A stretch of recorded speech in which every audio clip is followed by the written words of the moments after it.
Olá, sejam bem-vindos ao nosso canal A Noite é Nossa. Eu sou Eduardo Leite e hoje é a terceira parte.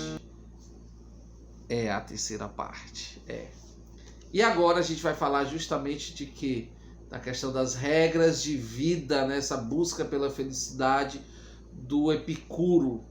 Justamente a gente vai tratar disso. Agora tem um grandíssimo problema. E sabe qual é? É esse aqui que eu vou dizer para vocês.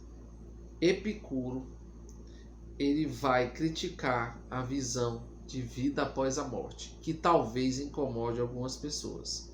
Mas vamos lembrar, né, gente?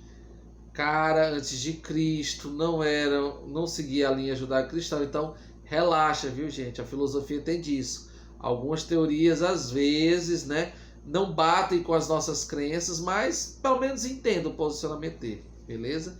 Então, ele vai colocar 4 pontos. Mas, antes da gente falar os 4 pontos, você já sabe o que eu vou dizer.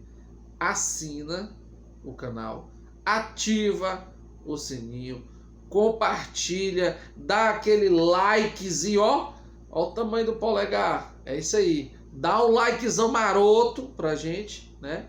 Então é isso aí. Então, o primeiro ponto que ele vai dizer é que são tolos, são vãos, são equivocados qualquer medo que se tem, por exemplo, dos deuses ou sobre a morte, ou sobre a vida após a morte, ou a questão do além. Primeiro que ele vai dizer o seguinte: se os deuses existem, e aí ele já começa provocando, né? Se eles existem, eles são tão perfeitos, que eles não vão se relacionar com a gente. Ou você está preocupado com a vida, por exemplo, que uma formiga está tendo agora. Será que as formigas estão sendo bem alimentadas? Não, você acha até uma loucura falar sobre isso, né? Pois é. Então, segundo o epicurismo, seria loucura os deuses se preocuparem com a gente, porque eles são extremamente perfeitos, eles são perfeitos ao extremo. E nós estamos longe de sermos assim. Por isso, por exemplo, que ele vai dizer: não tenha medo da ira dos deuses. Os deuses têm muito mais coisa a fazer do que ficarem te castigando. Segunda coisa, não tenha medo da morte. Por quê?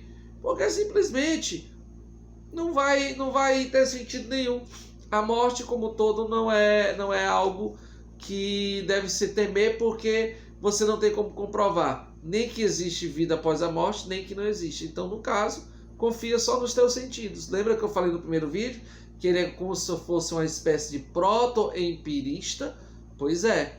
Então ele vai dizer justamente isso. E com relação a isso, a gente também tem a questão do medo da morte, que ele vai dizer: olha, não tenha medo da morte não. É o segundo item. Não tenha medo da morte não. Sabe por quê?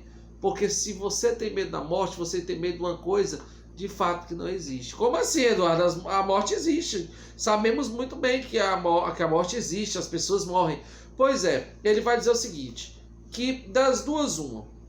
Quando você está vivo, a morte não existe. Por quê? Porque você está vivo. Obviamente, ela não representa nada para você, né? Não representa porque você está vivo. A mesma coisa acontece quando a morte chega. Quem não está vivo mais é você.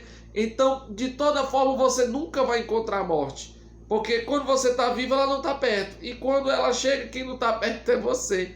Vocês conseguem compreender o nexus aí que ele constrói?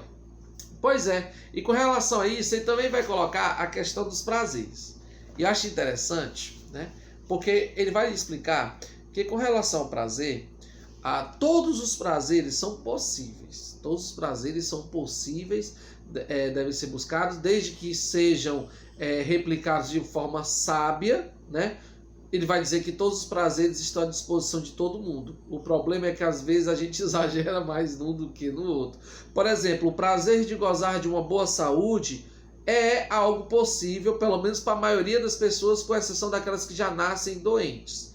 Mas ela é possível. Mas desde que você tenha medida, né? Você gosta de comer, beleza, mas precisa comer para morrer? Não. Você gosta de beber e degustar um bom vinho? Beleza. Mas você precisa degustar de um vinho até se acabar e dar cirrose?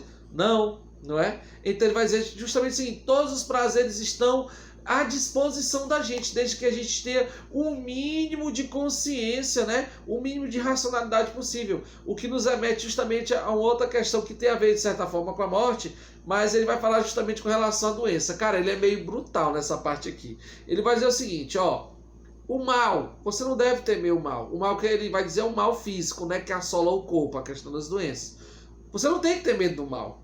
Você não tem que ter medo da doença. Porque no caso da doença só tem duas possibilidades. Duas. É bem simples. Uma, ou ele vai passar logo, né? Você se cura logo daquela doença, aquele mal. Ou dois, ele te mata. E acabou-se. Nenhum mal é mal para sempre. E muito menos ele vai por exemplo, ele vai te levar, ele vai te perseguir até outra vida. Já pensou que tenso você morrer de uma coisa aqui, e na outra vida você ainda tá tendo aquela mesma coisa? Cara, que punk, né? Então, de certa forma, que ele vai dizer o seguinte, ó, você tá doente, você pegou uma gripe, você, sei lá, machucou o dedo, sei lá, vocês sabem que a regra é básica, né? 9 em cada 10 móveis preferem o dedo mindinho. Vocês sabem disso, todo mundo já pegou uma pancada nesse dedo mindinho. Que deve existir alguma explicação biológica para explicar por que a posição dele tem que ficar aqui, mas eu tenho a impressão que é só a função dele é só para bater na quina dos móveis, é incrível. E quando você bate o dedo numa quina de um móvel, você sente uma dor absurda, dói pra caramba, mas passa, não passa? Nenhuma dor é para sempre, nenhuma dor vai ser eterna, e da mesma forma que nenhuma dor é eterna, se quando ela chega ao ápice dela, acredite, ou ela vai acabar e você vai ficar bom, ou ela vai acabar com você. E aí a dor passou. Simples assim.